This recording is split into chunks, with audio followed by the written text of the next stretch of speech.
What if I told you that there's a turn-based tactics game that mixes mechanics from the original Darkest Dungeon, hordes of bug-like aliens from Starship Troopers, and the tense, grim atmosphere of a sci-fi horror movie? That's actually what the hardest difficulty is called, by the way. That game is Tenebris Terra Incognita, an early access, deep space tactics title that puts you in command on a hostile alien planet. Fresh off of its first huge content update, there's never been a better time to check this one out. Tenebris doesn't waste any time, throwing you right into the action. The story is straightforward. You're jarred awake from cryosleep and told to report to the Colonel immediately. The good news is that although your expedition has crashed in an unknown sector of space, overall the ship and crew are in better than expected condition. The bad news? There's bug-like aliens already clawing through a hole in the bottom of the ship, and it's your job to clear them out. Locked and loaded. The ship is your central command center, your hub of operations. It's split into different bays, some typical ones like the infirmary and armory, but also the cryo center, where you can wake up new recruits or dismiss soldiers by putting them into hibernation. Then there's the operations HQ, allowing you to send soldiers out on missions for a set length of time in exchange for some loot and XP. A lot of them even have bonuses for sending a certain class or level of character along. Veterans of this genre should have no problem recognizing a lot of these systems and feel right at home. Taking this one step further, each department or bay has its own upgrade tree. This is where you get the extra beds for the hospital, upgraded equipment in the arsenal, or access to some of the more advanced options like gene stimulation, aka combat drugs. The medical system here is kinda like stress in Darkest Dungeon, with your soldiers accumulating fatigue the more missions they go on, but recovering a small percentage of that back when they stay at base. However, there is an interesting twist. Fatigue is measured in percentages, and every percentage point gained takes away from that soldier's health. For example, a unit with 10 health that gains 50% fatigue would only have 5 health. The small numbers may not seem like much, but they can add up quickly, and even a little bit of HP can make a big difference, especially on those higher difficulties where limited revives and permadeath make losing veteran units hurt a lot. Going into any fight with your health already handicapped is risky enough, but there are some mechanics in combat that could maybe make you lose a soldier before you expect to as well. Ain't much to look at after you scrape them off your boot.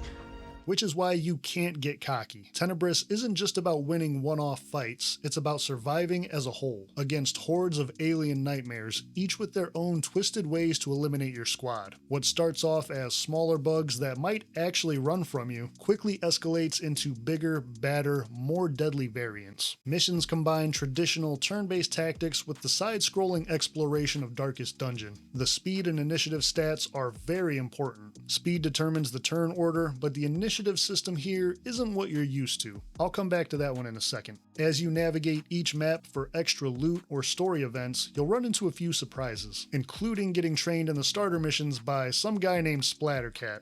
Missions can have branching paths, hidden doors, or uncovered caverns on the planet's surface that change how they unfold, and hidden compartments, caches, or supplies tucked into corners to keep you paying attention. You might even come across injured NPCs to revive, or doors and computers to hack, complete with their own short little minigame. These aren't groundbreaking things by any means, but it does keep you engaged. Instead of just holding down D to move forward, you're always looking for that glimmer or hidden area. I will say, the inventory and loot in this game can feel a bit redundant. They're randomly generated with different tiers like common, epic, and legendary, so you'll often get the same gear but with slightly variable stats, and some are just wildly different. I'm actually curious how you feel about this. Do you like the ARPG style loot with lots of items and a few standouts, or does it feel more like a bloated system? Drop a comment and let me know your preferred style of inventory management in these games. Now, not all surprises are the good kind. When aliens drop in unexpectedly, it's time to take command with turn-based tactics combat. There is no action point system to worry about in Tenebris. Every character instead can use one ability per turn. Formation and position doesn't change which abilities are available, so generally you want to protect your weaker units in the back. Your soldiers and the aliens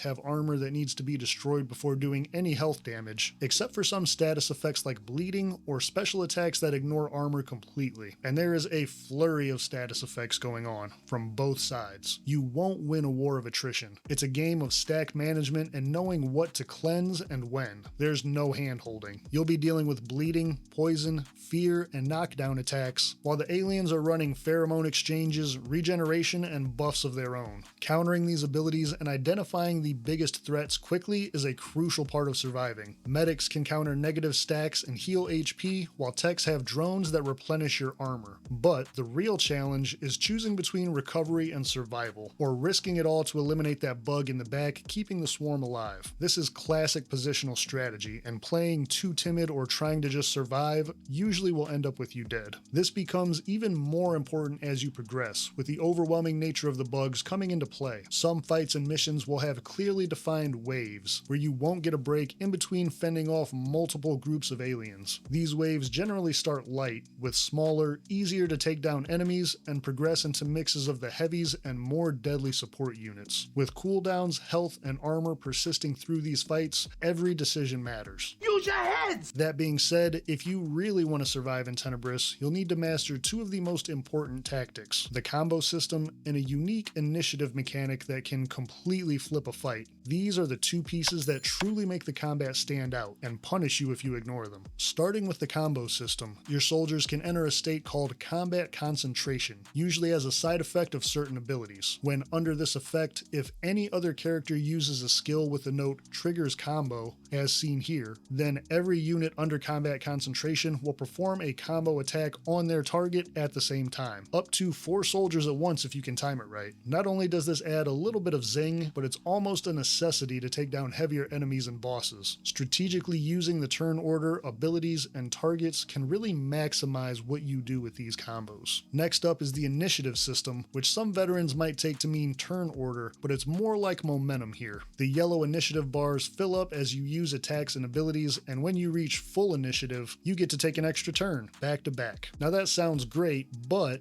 the aliens have this same system, so not watching their bars and planning ahead can end up with you getting hit multiple times in one go, and that healing you put off won't matter anymore because you're dead. The cool thing about this is there's a lot of attacks to counter or do initiative damage directly, on top of their regular damage. Some of these can even be upgraded in the skill tree to do much higher damage to the initiative bar. This adds in a whole nother layer of strategy and means that your target priority can make a big difference. That bug that only uses basic attacks but causes bleeding damage might not look like the biggest threat until it hits you back to back with multiple stacks of bleeding and damage on top of it. Don't even get me started on some of the boss monsters and how devastating a double turn from them can be. All of these things combine to make the combat system dynamic and engaging, rewarding tactical planning and punishing complacency. It's a great feeling to hit those combos and watch the slow-mo kill cam on the final enemy.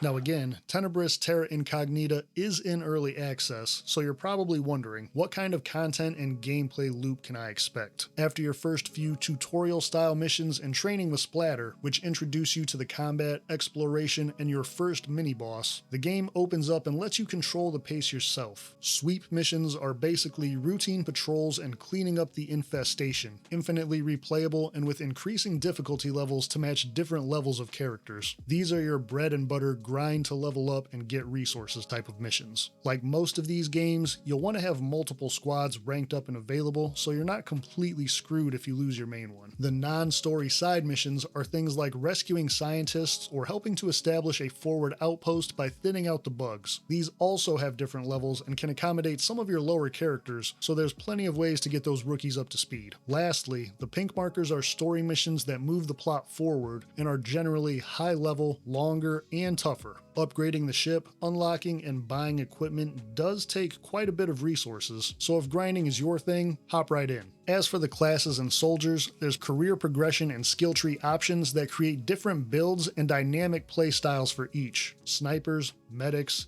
heavy frontline shotgunners, and your standard Space Marine grunts are all here, and a few more surprises. Missions with unique bosses and challenging fights, plus a narrative that's been added onto in the latest update, pushing you even deeper into exploring and uncovering the horror of deep space. As a big sci-fi fan who loves gritty squad combat, Tenebris Terra Incognita definitely gets a thumbs up from me. If turn-based tactics and games like this are your thing, be sure to subscribe to the channel for more videos and breakdowns just like this one.